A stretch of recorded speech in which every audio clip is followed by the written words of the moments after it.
Eu sou Carliane Scheffer, eu sou assessora de investimentos na Filos e hoje nós vamos iniciar o Momento Filos, que é um programa com assuntos relevantes, um programa rápido, mas que vai trazer assuntos que estão em pauta sobre o mercado financeiro.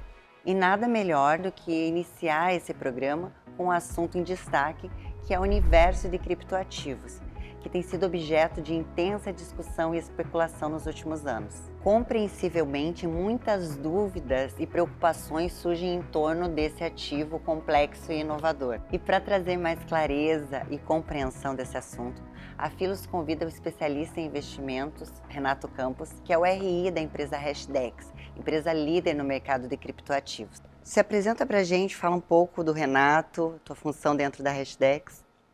Pô, legal, Carly. Primeiro, um prazer estar aqui com vocês, inclusive diretamente dos escritórios da Hashdex no Rio de Janeiro, onde somos vizinhos da Filos aqui. Eu sou RI, né, Relações com Investidores aqui na Hashdex, então meu papel é conversar com investidores, com assessores, com cotistas nossos, sobre essa nova classe de ativos, sobre esse mundo em transformação e que inclui blockchain, cripto. A gente foi um dos pioneiros em colocar fundos regulados, né, ou seja, as pessoas terem uma forma simples, segura e regulada de se expor ao mercado de criptoativos através do mercado financeiro tradicional. Eu estou aqui na Hashdex desde o início de 2022, sempre fui RI, né, Relações com Investidores, mais de empresas de capital aberto, e num dado momento eu me apaixonei por essa tecnologia, me apaixonei por esse tema e enxerguei na Hashdex uma forma de eu trabalhar diretamente com isso e usando um pouco das minhas competências que eu já tinha acumulado até então. Então, hoje em dia, eu estou totalmente à disposição para falar desse tema com investidores em geral. Tá bem, joia. Renato, então é um tema que é muito complexo, todo mundo fala, mas todo mundo tem muita dúvida. Então, o que são criptomoedas de fato? Ele é complexo porque esse termo, né, cripto, na verdade, quando as pessoas se referem a criptoativos, criptomoedas, já é um termo que reúne muita coisa, né? Eu acho que hoje, se eu tivesse que responder de uma forma direta, eu acho que criptomoedas ou criptoativos, vamos usar de forma aqui, tanto faz agora nesse momento introdutório, seriam ativos que remetem à criação do Bitcoin, que foi o primeiro criptoativo, a primeira criptomoeda, que fundou essa tecnologia blockchain, né, que seria uma forma da gente registrar informação de uma forma distribuída, descentralizada. Então eu crio uma rede de registro de transação, onde eu não dependo necessariamente de um intermediário financeiro, onde eu consiga fazer transações diretamente entre os usuários dessa rede, de uma forma confiável e totalmente democrática. E uma vez criada essa rede, eu tenho também o ativo que circula dentro dessa rede. No caso da rede do Bitcoin, na rede blockchain do Bitcoin, o ativo também se chama Bitcoin. É a moeda que circula nessa rede. Então, qualquer criptomoeda ou qualquer criptoativo que se utiliza dessa tecnologia de registro de transação distribuído e que tem a sua dinâmica própria, tem a sua própria relação de regras, onde você não precisa depender da confiança em nenhum sistema. Por exemplo, qual seria o oposto a criptomoedas? Seria a moeda fiduciária que a gente usa hoje em dia, que é uma moeda que ela é controlada por um governo, ela é controlada por um sistema monetário, por um banco central. Então ela não depende da confiança, ela depende da confiança nessas estruturas, nesse sistema. Então acho que hoje criptoativos de uma forma simples seria qualquer ativo que utiliza-se de tecnologia blockchain e que, portanto, não depende de nenhum tipo de sistema de confiança. Tudo relacionado à dinâmica desse ativo está exposto, está programado, está escrito e você não precisa confiar. Você pode ir lá e verificar e ler como é que funciona a dinâmica e a programação daquela moeda. Tá certo. Mas para exemplificar, essa tecnologia blockchain, ela serve exatamente para quê? Excelente, cara. Bom, a proposta do Bitcoin ela é muito simples, né? De novo, eu vou ter que dar uma fatiada nesse termo, né, em criptoativos em geral, porque não é justo. Existem diferentes tipos de criptoativos com diferentes funções. O primeiro e mais famoso, né, que é a rede blockchain do Bitcoin, a função principal dela é muito simples. É eu conseguir transacionar e mover valores diretamente de pessoa para pessoa, sem a necessidade de um intermediário. Esse seria, assim, vamos dizer, literalmente o título do white paper, né, do paper que deu origem ao Bitcoin, né, escrito pelo seu fundador, misterioso, Satoshi Nakamoto. É uma rede que permite transação de pessoa para pessoa, ou seja, eu consigo transferir valores em Bitcoin para qualquer pessoa, em qualquer lugar do mundo, que tenha acesso à internet, e, portanto, uma carteira na rede do Bitcoin, a uma velocidade muito rápida, a um custo muito baixo, 24 horas por dia, de forma totalmente democrática, e uma vez eu transferindo para essa pessoa, esse ativo ele é absolutamente incensurável. O que eu quero dizer com isso? Só a pessoa tem acesso a esse ativo, e ela tem uma senha, que é a que dá acesso a esse ativo, e se ela não entregar essa senha para ninguém, ela jamais vai perder esses ativos, né? Que é um pouco diferente da forma como a gente guarda recursos hoje, que a gente depende sim de um banco, depende de um intermediário financeiro e etc. No caso do Bitcoin, não. Você tem, de fato, a posse, a propriedade digital daquele ativo. O Bitcoin ele serve para isso. Eu consigo transacionar com qualquer pessoa 24 horas por dia, a um custo muito baixo. Eu mando Bitcoins para o Azerbaijão domingo à tarde, a um custo muito baixo para uma pessoa que só tem acesso à internet. Uma outra coisa que ele serve também, que assim seria o segundo pilar dele, é que, além de ser essa rede super eficiente e super democrática, a moeda que transita nessa rede, ela é uma moeda com propriedades de escassez absoluta. Você sabe quantos bitcoins vão existir, você sabe a velocidade com que novos bitcoins vão ser postos em circulação até ele chegar nesse limite, e, portanto, você está falando de um ativo que, ao longo do tempo, ele promete, né, ele tem as propriedades para ser uma possível reserva de valor emergente. Por quê? Porque se todos os ativos não são escassos, né, a nossa moeda fiduciária tem uma inflação alta, né, a gente tem emissão de moeda, mesmo o ouro, você minera mais ouro todo ano, etc. Esse ativo não, ele é estático do ponto de vista de oferta. Então, se todos os outros ativos têm uma oferta que aumenta e esse ativo ele tem uma oferta que é totalmente limitada, teoricamente o preço dele, quando denominado em qualquer outra moeda, deveria se manter. Então ele seria, teoricamente, em sua propriedade fundamental, ele seria uma excelente forma de você não só transportar valor pelo espaço, mas pelo tempo também. Como eu faço para preservar o meu poder de compra ao longo do tempo? Esse é um ativo que candidata-se a ser uma boa alternativa. Aproveitando a tua explicação, Renato, no que são lastreadas essas moedas? Explica o que gera valor a elas. Não, perfeito, Calho. Eu acho que a gente pressupõe que a nossa própria moeda, né, vamos dizer a moeda fiduciária, ou real, ou dólar, eles têm um lastro de fato, né, assim, um lastro palpável. E de fato tinham. Né? Até 1970, o dólar era o lastro para boa parte das moedas no mundo, ou seja, todos os bancos centrais mantinham dólares em reserva para ter ali um valor da sua própria moeda, e o dólar, por sua vez, ele tinha um lastro em ouro. Você podia, inclusive, trocar tantos dólares por tanto de ouro, né? E você podia fazer essa troca, ou seja, ele tinha de fato lastro em algo palpável, algo escasso. A partir de 1970, né, o presidente Nixon, na época, ele autorizou a quebra desse lastro entre entre o dólar e o ouro. E a partir daquele momento, essa moeda ela se tornou uma moeda fiduciária, uma moeda na base de confiança. Qual o lastro dela? É a confiança. A confiança em quê?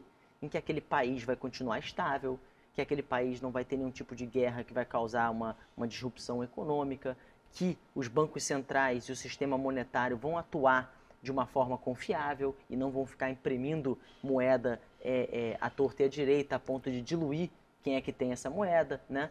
Mas a gente sabe que, apesar da gente confiar, existe uma inflação, existe uma dificuldade da gente, por exemplo, confiar nessa moeda para a gente como reserva de valor. Né? O trabalho talvez mais difícil dos assessores seja justamente manter o poder de compra do cliente ao longo do tempo e fazer com que esse gelo não derreta sozinho, né? Se você deixar o dinheiro, por exemplo, embaixo do colchão. Então, qual é a confiança, qual é o lastro do Bitcoin? É a mesma confiança que você tem nesse país, que você tem nesse sistema monetário, que você tem nesse governo. É essa confiança que você deposita, mas não em seres humanos, não numa economia dinâmica, não em algo incerto. É a confiança que você deposita em uma rede que ela já tem um tamanho gigantesco, ela já é o maior computador distribuído do mundo, então já não é mais uma coisa que você consegue ligar e desligar, né? Não tem esse botão de liga e desliga, e num ativo que ele é absolutamente escasso na sua propriedade máxima, ou seja, você não precisa confiar que não serão emitidos mais bitcoins do que está programado na rede dele. Então você confia e verifica, você não precisa confiar, você verifica que esse ativo é o ativo mais escasso do mundo e que, portanto, e também a rede mais difícil de você corromper no mundo.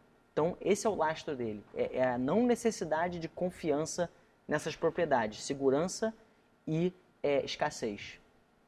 Certo, então ele não teria oscilação com eventos externos, por exemplo? Boa pergunta, porque, na verdade, ele já é uma reserva de valor, ele já é esse ativo que todo mundo confia plenamente, que todo mundo quer comprar para manter ao longo do tempo, ele ainda não é. Ele é uma tecnologia, ele é uma rede pré-adolescente, tem 15 anos. Então ele está em plena ascensão, em pleno crescimento, respeitando uma curva exponencial de adoção, mas ele ainda está num caminho que promete ser longo. Então, ele tem oscilação? Claro que ele tem. É um ativo de, atualmente, 1,3, 1,4 tri de dólar. Não é mais um menino, né? Não é algo irrelevante, mas comparando com outras reservas de valor comumente utilizadas, como o ouro, acima de 10 trilhão de dólar de valor de mercado, ou ativos imobiliários, ou títulos de governos federais, são classes de ativos muito grandes. Então, para você movimentar valor numa rede, num mercado que é 24 horas por dia, que responde constantemente a notícias e rumores, ainda é mal compreendido, vamos dizer assim, ainda é fácil. Então você ainda vai ver oscilações e volatilidade, mas é justamente nessa volatilidade que esconde-se uma oportunidade, que esconde um valor. Porque concorda comigo, se ele já fosse uma reserva de valor consolidada, que ele já ia ter um valor 10 vezes maior do que ele tem agora, né? Porque bancos centrais teriam esse ativo, países teriam esse ativo, ele teria um valor 10 vezes maior e, portanto, teria uma volatilidade muito baixa. Porque como é que você mexe um transatlântico, né?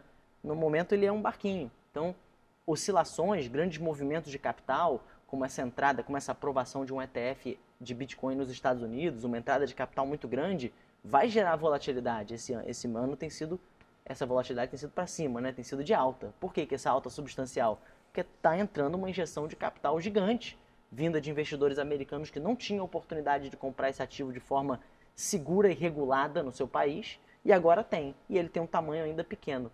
Então, isso ainda está acontecendo. Então, existe ainda a oportunidade de investidores se exporem a esse ativo enquanto ele tem essa volatilidade, enquanto ele tem essa incerteza. Porque no momento que for certo que isso aqui é uma reserva de valor, o valor dele já vai ser muito maior e a volatilidade já vai ser muito mais baixa, portanto a oportunidade já não vai ser tão grande quanto agora. E você comentou a respeito disso, né, dessa autorização, né, dos ETFs, mas a gente tem outro assunto importante que vai acontecer esse ano também, que é o halving. A subida do Bitcoin tem a ver com isso também? Totalmente. Assim, historicamente, isso é um evento que anuncia um mercado de alta e antes desse evento também já existe uma alta em antecipação. Esse evento, né, eu falei para vocês da escassez do Bitcoin, bati nessa tecla pra caramba aqui na nossa conversa. É importante vocês saberem que ele é um ativo absolutamente escasso, mas que ele ainda emite novos bitcoins, né? Ele tem assim um cronograma de expansão monetária, vamos dizer assim. É sabido quantos novos bitcoins vão entrar em circulação. Porém, a cada 4 anos, a velocidade com que novos bitcoins são emitidos é cortada pela metade. Ora, se um ativo ele tem uma oferta que se tornou ainda mais escassa, mas a demanda está constante, teoricamente isso deveria gerar um aumento de preço, né? Porque mais gente quer um ativo que agora tem menos dele, né? E é o que geralmente acontece. De 4 em 4 anos, então vai acontecer agora em abril, aconteceu em 2020, aconteceu em 2016. Se você for olhar o que aconteceu no momento do halving, 500 dias antes do halving, uma alta muito, muito substancial. Os 500 dias que vem depois do halving, uma alta maior ainda. Então o que a gente está vendo no mercado agora é um cruzamento dessas duas coisas. Um choque de demanda causado pelo ETF à vista de Bitcoin nos Estados Unidos e um choque de oferta no momento que a gente sabe que novos Bitcoins na rede, esse ritmo de novos Bitcoins emitidos na rede vai ser cortado pela metade. Então acho que a resposta disso inevitavelmente é uma pressão positiva de preço, é o que a gente tem observado aí desde o ano passado. Tá certo. Então você acha que ainda é o momento de investir, mesmo com essa diminuição e uma escassez futura do ativo? Veja, Cali, semana passada, vamos olhar primeiro num ponto de vista de curto prazo, depois a gente fala do longo prazo, né? Porque se isso aqui for uma reserva de valor de fato utilizada pelo mundo inteiro, né, e a gente está falando do Bitcoin especificamente, se isso for uma reserva de valor, obviamente que ele vai valer muito mais do que ele vale agora. Então, do ponto de vista de longo prazo, é inegável que ontem foi o melhor dia para comprar e hoje é o segundo melhor dia, porque se ele vai ser uma reserva de valor, ele vai valer não sei quantos, mas vai valer mais do que ele vale hoje em dia e com certeza vai valer mais em qualquer moeda que você quiser precificar ele, dado que as moedas têm uma inflação, têm vamos dizer assim, uma desvalorização natural frente a um ativo que é absolutamente escasso. Do ponto de vista mais técnico e de curto, médio prazo, a gente meramente devolveu a queda de 2022. Né? Não vamos passar pano aqui que ainda por ser uma classe de ativos volátil, tem certos anos, mais especificamente 3 na última década, 2014, 2018 e agora 2022, mais recente na memória do investidor nosso, que ele passou por correções fortíssimas. Só que depois dessa correção fortíssima, ele sempre se recuperou. E dessa vez não foi diferente. Em menos de 20 meses, ele devolveu um drawdown de mais de 60% de 2022. Ele fez isso. Ele voltou para o mesmo patamar onde ele estava nas máximas históricas lá no final de 2021. Então, se agora é o momento, ainda é um momento propício de comprar, na verdade a gente acabou de botar a cabeça para fora do buraco. A gente chegou de novo onde a gente estava no final de 2021. Só que a gente chegou lá com uma rede mais consolidada, com um número de investidores muito maior, com produtos regulados no principal mercado financeiro do mundo, que é nos Estados Unidos. Então, para mim, é inegável que, fundamentalmente, a gente está no mesmo preço do que a gente estava no final de 2021, me parece ser uma oportunidade. Então, acho que agora a festa vai começar. Até agora, a gente estava só arrumando a casa de novo. Então, tá bem. E para quem tem medo, né, de investir, que nunca investiu em Bitcoin, em criptomoedas, enfim, o que você sugere, como investir, qual é a tua dica? Qualquer assessor da Filos, né, que tem contato direto conosco aqui na Hashdex, ele vai te passar a receitinha de bolo perfeita. Para qualquer investidor, tá? 1 a 5% da carteira, ou seja, um dígito só de percentual da carteira, rebalanceando trimestralmente, dado que é um ativo volátil, é importante que você venda no momento que isso estiver ganhando um espaço muito relevante da sua carteira e que você compre nos momentos que isso vai perdendo relevância dentro da sua carteira e você também pense em longo prazo. Investiu agora, mas na verdade o que você está olhando é pelo menos 3 anos. Afinal, a estatística que a gente tem agora é que nenhum investidor, e a gente simulou isso com mais de 2.000 portfólios, nenhum investidor que comprou criptoativos, colocou criptoativos na carteira, e hoje a gente falou muito mais do Bitcoin, mas acho que é a bola da vez, né? Dado os ETFs e etc. Mas se você falar de Ethereum, que é a segunda maior blockchain, a gente está falando de uma plataforma de tecnologia. A gente está falando de uma blockchain que vai ser usada por soluções e aplicativos inovadores daqui para frente, né? Que já começam a dar as caras aí. Então, são outras teses. Então, através do nosso principal produto, o Hash 11, o cliente vai estar exposto ao Nasdaq Crypto Index, os principais criptoativos. Com um percentual pequeno da carteira, ele vai estar diversificando ainda mais a carteira dele, porque trata-se de um ativo descorrelacionado, então ele não vai estar adicionando risco substancial, porque ele está botando 1 a 5% da carteira dele, de um ativo descorrelacionado, não é o suficiente para ele estar se arriscando muito, ele está arriscando pouco, mas já vai fazer diferença no retorno e na diversificação de risco da carteira dele. Então essas seriam as regras de bolso aqui que a gente bate de bate-pronto, eu já poderia falar para o investidor. E hoje, no ponto que a gente está agora, depois dessa recuperação, com as perspectivas que a gente tem, eu acho que talvez o percentual mais arriscado seja, de fato, o 0%. O 0% ele é bastante arrojado na nossa visão, dados os ganhos de diversificação e de retorno potencial que um percentual pequeno oferece para o investidor. Certo. A gente estava conversando antes e você falou a respeito de um fundo que nós temos na casa, no BTG, que é exclusiva do BTG, que é a da Hashdex. Você pode me explicar um pouco sobre o fundo? Claro, esse fundo ele ilustra muito bem a ideia de que um pequeno percentual pode ser poderoso. Esse fundo, a gente desenvolveu um algoritmo de segmento de tendências, que ele é um fundo que ele, de forma dinâmica, ele pode ficar exposto de menos 5 até 20% em criptoativos, usando o Hash 11 como a sua posição em criptoativos. O restante, ele investe em LFT, ou seja, renda fixa no Brasil pós-fixado. Esse fundo ele consegue ter uma volatilidade bem baixinha, de 4 a 8%. É um fundo que provavelmente tem uma volatilidade parecida com muitos multimercados que os nossos clientes já investem.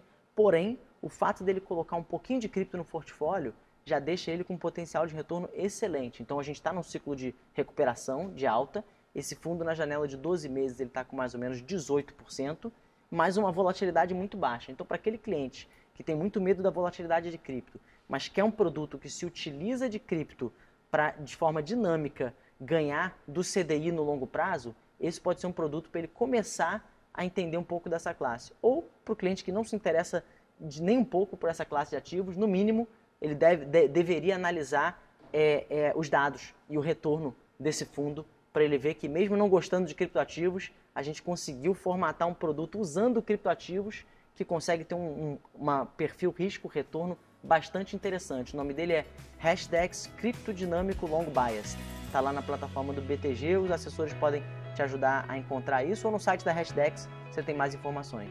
Obrigada, Renato, pela tua participação.